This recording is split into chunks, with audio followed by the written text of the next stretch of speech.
ગુજરાતમાં 66 નગરપાલિકા અને 1 મહાનગરપાલિકાની ચૂંટણી આવી રહી છે, પરંતુ ગુજરાતમાં કોઈ નગરપાલિકા જો કોઈ ચર્ચાનો વિષય બની હોય તો એ છે જેતપુરની નગરપાલિકા।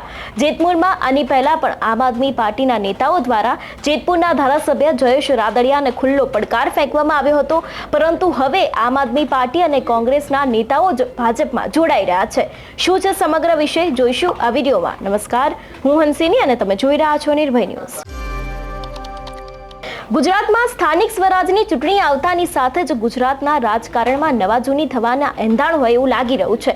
આની પહેલા પણ આપણે જોયું હતું કે આપના ઈસુદાન ગઢવી હોય, તેમણે પણ જયેશ રાદડિયાને ખુલ્લી ઓફર મૂકી હતી કે તમે આમ આદમી પાર્ટીમાં આવી જાઓ, અને તે બાદ ગોપાલ ઇટાલિયાએ પણ ખુલ્લો લલકાર કર્યો હતો, પરંતુ હવે આમ આદમી પાર્ટીના નેતાઓ જ ભારતીય જનતા પાર્ટીને સમર્થન આપી રહ્યા છે, અને ખાસ કરીને ધારાસભ્ય જયેશ રાદડિયાને તેમનું સમર્થન મળી રહ્યું છે। એટલે આના ઉપરથી એવું પણ લાગી રહ્યું છે કે ભારતીય જનતા પાર્ટીએ ક્યાં તો કોઈકનો ખેલ પાડી દીધો છે। એટલું જ નહીં, કોંગ્રેસના પણ અનેક એવા સભ્યો છે, તે લોકો પણ ભારતીય જનતા પાર્ટીના જે ધારાસભ્યો છે જયેશ રાદડિયા તેમનું સમર્થન કરી રહ્યા છે। એટલે એક બાજુ થોડા દિવસ અગાઉ કોઈક બીજી ગેમ રમાઈ રહી હતી, જેમાં ઈસુદાન ગઢવી અને ગોપાલ ઇટાલિયાએ જયેશ રાદડિયાને ખુલ્લો પડકાર ફેંક્યો હતો, પરંતુ હવે આમાં જ કોઈક બીજી ગેમ રમાઈ રહી હોય એવું લાગી રહ્યું છે, અને આમ આદમી પાર્ટીના નેતાઓ તેની સાથે જ કોંગ્રેસના નેતાઓ હવે ભારતીય જનતા પાર્ટીમાં જોડાઈ રહ્યા છે। સૌથી પહેલા તો જયેશ રાદડિયા લોકોને ખેસ પહેરાવતા શું કહી રહ્યા છે તે દ્રશ્યો ઉપર નજર કરીએ।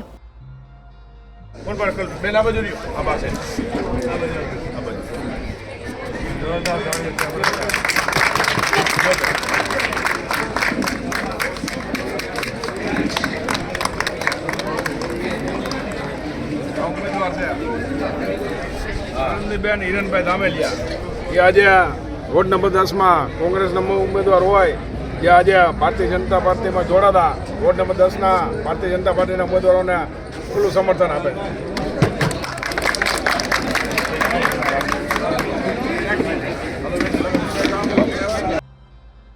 ગુજરાતમાં સ્થાનિક સ્વરાજની ચૂંટણીનો જંગ જામ્યો છે। આ બધાની વચ્ચે આપણે જોયું હતું કે અત્યાર સુધી આમ આદમી પાર્ટીના નેતાઓ દ્વારા જયેશ રાદડિયાને ખુલ્લો પડકાર ફેંકવામાં આવ્યો હતો, પરંતુ હવે આ જ ખુલ્લો પડકાર ફેંકતી જે પાર્ટીના નેતાઓ છે તે એક બાદ એક ભારતીય જનતા પાર્ટીને સમર્થન આપી રહ્યા છે। આપણે જે પ્રમાણે જોયું એ પ્રમાણે કોંગ્રેસના પણ ઘણા બધા નેતાઓ છે જે ભાજપમાં જોડાયા, અને એટલું જ નહીં, આમ આદમી પાર્ટીના નેતાઓ પણ ક્યાંક ભાજપમાં જોડાયા છે। એટલે આમ આદમી પાર્ટીના દિગ્ગજ નેતા એવા ગોપાલ ઇટાલિયા અને ઈસુદાન ગઢવીનું ક્યાંક જે બીજી બાજુ કોઈક સમર્થન જતું હોય એવું પણ લાગી રહ્યું છે, કારણ કે સૌથી પહેલા તો તેમને ભાજપના જે ધારાસભ્ય છે જયેશ રાદડિયા તેમને પડકાર ફેંક્યો હતો, તેમને લલકાર કર્યો હતો, પરંતુ હવે તેમની જ પાર્ટીના નેતાઓ છે તે હવે ભારતીય જનતા પાર્ટીમાં સામેલ થઈ રહ્યા છે। સ્થાનિક સ્વરાજની ચૂંટણી આવી રહી છે, સુરેશ સખરેલિયાની એક બાજુ ટિકિટ કપાઈ હતી, તેની સામે જ ગોપાલ ઇટાલિયાએ પણ લલકાર કર્યો હતો, ઈસુદાન ગઢવીએ પણ ખુલ્લી ઓફર આપી હતી, અને હવે તેમના જ પાર્ટીના નેતાઓ અત્યારે હાલ ભારતીય જનતા પાર્ટીમાં જોડાઈ રહ્યા છે। જોકે જેતપુરની જે નગરપાલિકા છે તેમાં કોનું વટ જામે છે, કોણ જીતે છે તે તો હવે 18 ફેબ્રુઆરીએ ખબર પડશે, કારણ કે